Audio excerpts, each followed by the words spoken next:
How was it playing in your hometown? Because I've heard sometimes it can be problematic, people, from back at home kind of interfering in your life, or it's kind of hard to stay focused.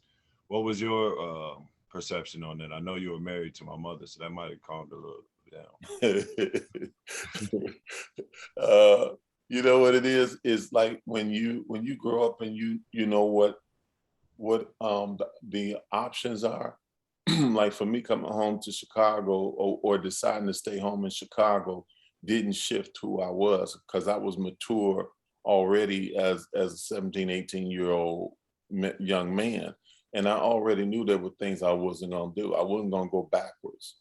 See, I'd Mhm. already, traveled down the road. By the time I was 16, I had already visited a lot of the experiences that Kes was going through just now in college. Shoot, I was smoking and drinking by the time I was 8 or 9 years old, and carrying a gun and a knife.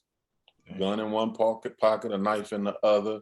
I had seen a lot of bad things happen in the streets. So by the time I grew up and got my mind and my heart together at 16, I changed. I changed the way I saw the world, and decided I wanted to walk different. I wanted to have my own beat, walk to the beat of my own drum, and make decisions accordingly. And I think in this interview, probably more than any other, I'll tell you, I've been a man a long time, because Yeah. I've had responsibility for a long time. And I think in part, you and I talk about it sometimes. Some of the decisions that I didn't make for you was because I wanted you to be that man. I wanted you to be able to make those choices as a man, even though you may not have been man enough to make those choices and decisions. You had to make them so you could walk in them. And on the other side of them, you would be that man that you need to be based on those experiences. And I just think the cats that let their parents or people make choices and decisions for them at the same place you were at, going from high school to college, it only prolongs their manhood, or the space where they come to be mature men. It takes them a lot longer to get there because they don't know how to make decisions. Definitely. I've always validated you, Antonio, and Sean by the choices. It doesn't matter how it may look negative on the outside, and you cannot judge choices and decisions by the entrance or the beginning of your choice or decision. You have to wait till the process is over, until the end shows up, and the end result of all those choices and decisions will say that this was pertinent to the fact that you were able to stand up on your own and decide for yourself, no matter which way it went, to the left or right, good or bad. Live out the experience of it and be that man you're supposed to be. And that, Mhm. for me, I didn't even have, the scenario with you and coach from Duke, what's his name? Coach K. Coach K coming to the house. I didn't have that. My mom and dad didn't know nothing about college. Dad didn't even have an eighth grade education. And I don't think mom's was past a freshman in high school, if a high school at all. So when it came to the recruiting game, I was doing that on my own. I mean, they came, I think maybe one coach may have been Tark, because he was, Coach Tarkanian was in UNLV. And I was supposed to go visit there. I had gone to Iowa and visited when Lute Olson was there.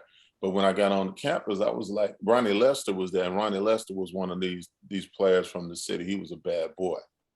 He Mhm. tore his knee up, and nobody really got to see him the way he was. But Ronnie was at down there at University of Iowa at the time, and I loved the campus and everything. I pulled him aside. I said, "Bruh, where all the brothers at?"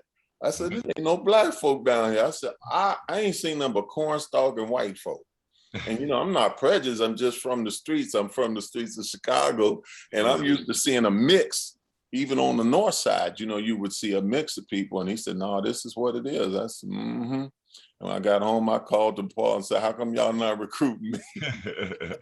And I was Yeah, so supposed to that's be a so baby. it was more of a relief for you to go to DePaul. It was more like, you were back at home, but then at the same time you were already a man since you were nine. So Yeah. being able And you to just manage growing your into stuff. social was different for you. Yeah.